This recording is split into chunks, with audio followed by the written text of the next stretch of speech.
अतिथि। जीवन में कई बार ऐसा समय आता है जब आप लोगों से मिलने जाते हैं और उनसे कुछ उम्मीद भी रखते हैं, और जीवन में कई बार ऐसा समय भी आता है जब लोग आपसे मिलने आते हैं। तो अतिथियों का सम्मान करते वक्त कुछ बातों का ध्यान अवश्य रखें।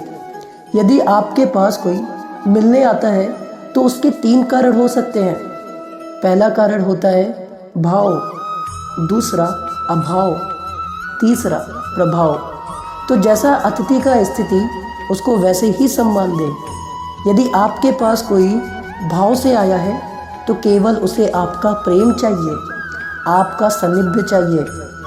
यदि अभाव में आया है तो उतनी सहायता अवश्य करें जितनी आप करने में सक्षम हो। हाँ, इतना अधिक भी ना करें कि वो उस सहायता से दुरुपयोग करे। और यदि कोई अभिमान से आया है तो खुद पर घमंड ना करें, क्योंकि आप भी कभी भाव, अभाव एवं प्रभाव के चक्र में फंस सकते हैं। निर्बलता, मर्यादा। जगत में हर व्यक्ति को किसी न किसी प्रकार की निर्बलता अवश्य होती है। जैसे कोई चल दौड़ नहीं सकता तो कोई ज़्यादा भार नहीं उठा सकता, या कोई कुछ असाधारण रूप से पीड़ित रहता है। ऐसे अनेकों उदाहरण होंगे। हर किसी को कुछ साहस तो कुछ दुर्बलता जरूर प्राप्त है। क्या आप खुद किसी ऐसे व्यक्ति को जानते हैं जिसे सब कुछ प्राप्त हो? नहीं। तो फिर हम अपने निर्बलता को अपने जीवन का केंद्र मानकर क्यों जीने लगते हैं? सदा हृदय में दुख और असंतोष क्यों रखते हैं? निर्बलता तो मनुष्य को जन्म से अथवा संजोग से मिलता है, और मनुष्य उस निर्बलता को अपनी कमजोरी मान लेता है, उसी को अपनी मर्यादा बना लेता है। लेकिन वहीं कुछ व्यक्ति ऐसे भी होते हैं जो अपने मेहनत एवं सोच मात्र से उस निर्बलता को हरा देते हैं अथवा पराजित कर देते हैं। तो क्या अंतर है उनमें और अन्य लोगों में? जो उस निर्बलता को लड़ने का साहस रखता है वो उस निर्बलता को पार कर जाता है। अर्थात निर्बलता अवश्य ईश्वर देता है, लेकिन उसको लड़ने का हिम्मत मनुष्य खुद निर्मित करता है। सफलता। प्रत्येक मनुष्य सफलता पाने के लिए कार्य करता है। कुछ सफल होते हैं, कुछ नहीं होते हैं, और जो सफल नहीं होते वे अपने असफलता का कारण या तो अपने परिस्थितियों को बताते हैं या तो अपने साथियों को दोष ठहराते हैं। परंतु क्या वाकई में ऐसा हो सकता है? क्या कोई परिस्थितियाँ या कोई व्यक्ति किसी की असफलता का कारण बन सकता है? जवाब हाँ भी है और ना भी है। कैसे? क्या आपने कभी मक्खी और तितली को देखा है? ईश्वर ने दोनों को बराबर गुण दिए हैं, रस पान करना, रस निकालना। वही तितली फूलों पर जाकर उसका रस निकालती है और नए फूल निकलने की व्यवस्था भी करती है, और मक्खी सदैव घाव पर बैठना पसंद करती है। घाव पर बैठती है और घाव को सड़ाती है और रोग भी फैलाती है, जिसके कारण उसको वहाँ से हटा दिया जाता है। यदि आप ध्यान से देखो तो काम दोनों का समान था, लेकिन मार्ग अलग था। यदि आप उचित मार्ग चुनोगे तो आपको सफलता मिलेगी, आप में सदैव उत्साह बना रहेगा, और यदि आप अनुचित मार्ग चुनोगे तो आपको केवल असफलता मिलेगी, निराशा मिलेगी।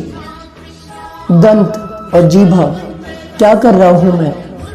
आईना अथवा दर्पण में देख रहा हूँ मैं। आप भी हर दिन देखते होंगे, लेकिन प्रतिदिन देखने के बाद भी उस पर लिखी एक बड़ी सीख देखना भूल जाते हैं। लेकिन कैसी सीख? आप दोबारा दर्पण के सामने जाएं और मुख खोल के देखें तो क्या दिखेगा? दंत और जीभा। आप विचार करोगे तो पाओगे कि दंत जो कि जन्म के बाद आता है और मृत्यु के पहले नष्ट हो जाता है, और जीभा जन्म के पहले से होता है और मृत्यु के बाद भी अस्तित्व में रहता है ना आश्चर्य की बात? दंत कठोर होता है, जीभा कोमल, परंतु फिर भी दंत नष्ट हो जाता है और जीभा सरलता से जिंदगी भर रहता है।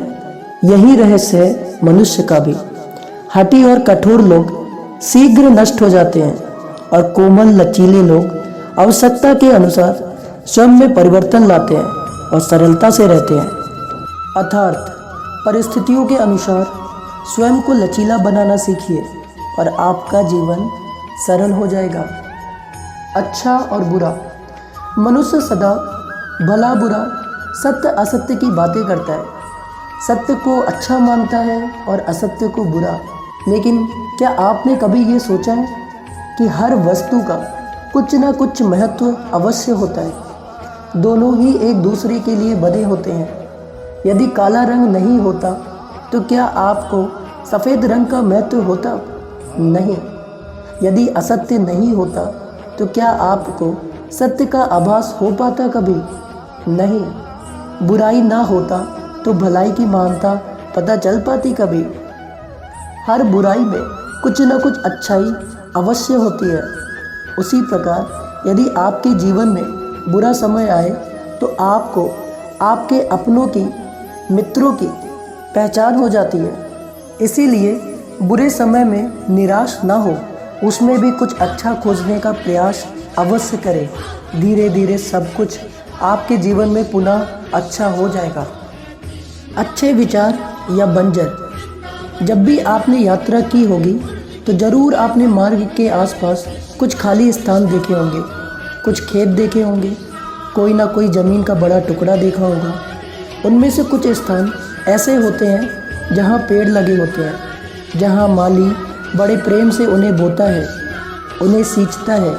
और कुछ स्थान ऐसे भी होते हैं जहाँ बिना माली के खर घास उग आते हैं, कुछ अन्य पौधे उग जाते हैं। माली द्वारा उगाए वृक्ष हमें ठंडी छाया देते हैं, फल देते हैं, ईंधन के लिए लकड़ियाँ देते हैं। और बिना परिश्रम के उगा खर घास कुछ करते हैं तो ये कि वो भूमि को और ख़राब कर देते हैं, उन्हें बंजर बना देते हैं।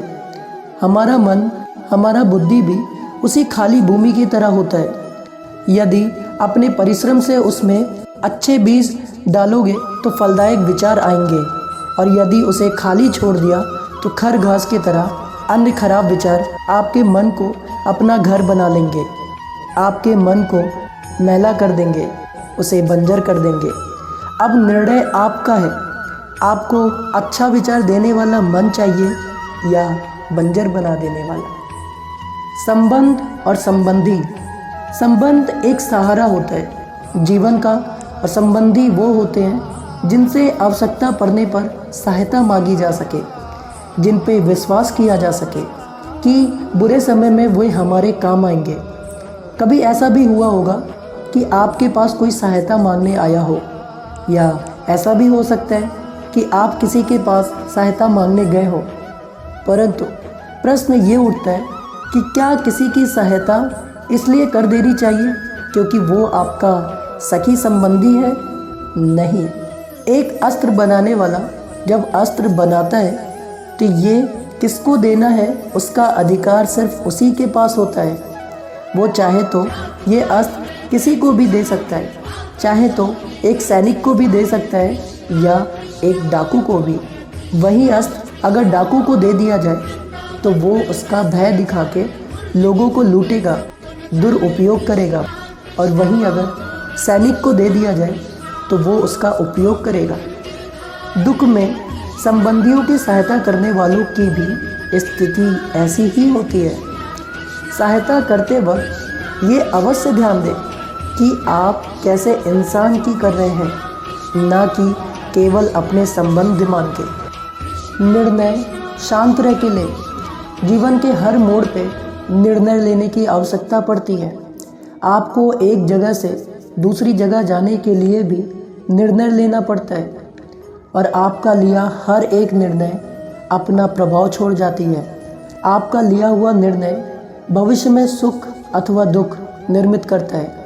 जब कोई दुविधा सामने आती है तो मन व्याकुल हो जाता है, मन युद्ध से भर जाता है, और फिर हम अधिकतर निर्णय दुविधा का उपाय करने के लिए नहीं, अपने मन को शांत करने के लिए लेते हैं। ये उसी तरीके से है जैसे कोई दौड़ते हुए भोजन करने का प्रयास करे। गुस्से से भरा हुआ मन योग्य निर्णय लेने लायक नहीं होता। वास्तव में आप खुद विचार करके देखें।